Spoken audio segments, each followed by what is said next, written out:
Okay, so I've constructed a prototype of the hand. Of course, not the final product. This is just a demonstration because, frankly, the last video was not that good. So, yeah, of course it's not done. I haven't done these two fingers, but this at least shows you how this should work. So, this is where we're going to attach to a servo, but for now, I'll just pull this by hand. And, of course, this is not the actual finger mechanism. We're keeping the original one. We're just modifying the way it's connected to the rest. So here's the setup. So, of course, don't have to change the fingers. Keep them as is. You just have to change the hand itself. So on the back here, we have this thing, which is a lever with two pivots, and both sides are connected to each of the fingers. Now, because this is cardboard, of course, each finger, it's not really that flexible. There's nothing for the string to glide on, so one will actuate first before the others, which is not correct. But anyways, this will be enough to show. So, light bulb, pull on this. You can see after that ring finger stops, the pinky will... So, after the ring finger stop, if I continue pulling, you can see the pinky clamps over. So, not the best demonstration, of course, it's made of cardboard, but if I flip it around, you can see it still conforms. Of course, again, cardboard, not the best way, but you can see it conforms. So, the way this thing is working, which if I show you the back of it, so let me just quickly get my finger through this hoop so I can pull it while showing you how this works.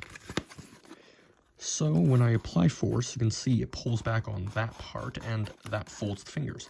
So now if I get the light bulb again, place it like this, you will see that because the pinky is already at its goal, that side, this ring finger, will clamp all the way, so it's able to actually clamp around the light bulb, which, again, this is made of cardboard, so it's not doing it properly, but you can see here,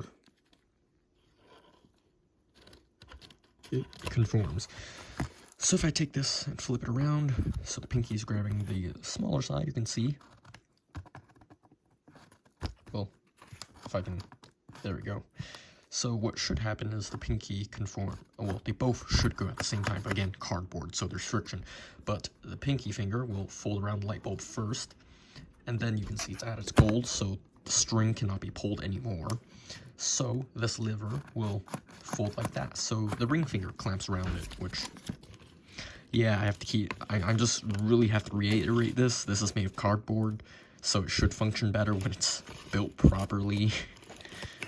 Yeah, but that's the idea. The idea is both will actuate when we pull on it, of course, but if we have something that is not normal, so if, for example, if I just hold this pinky down so it doesn't move and pull, you'll see ring finger moves because that is levering. If I hold the middle finger, the ring finger up and pull, you will see the pinky actuates now because it's levering that way. So if we have this one stuck here and this one stuck here, well, the finger still curls, but you get the idea. It conforms to object shapes, so yeah. That's the idea. So all we need is a single plastic bar. It can be much thinner and smaller than this, because this is cardboard, it has to be larger, and also demonstrational model. I'll finish this up and bring it tomorrow so you can see it in person, if it keeps breaking. But you get the idea, right? We have a bar with 3 holes, and those just attach to the fingers. The fingers, leave them as is, that'll be fine. So yeah, that's really it. That's pretty much the end of this demonstration. Both will fold, put something weirdly shaped.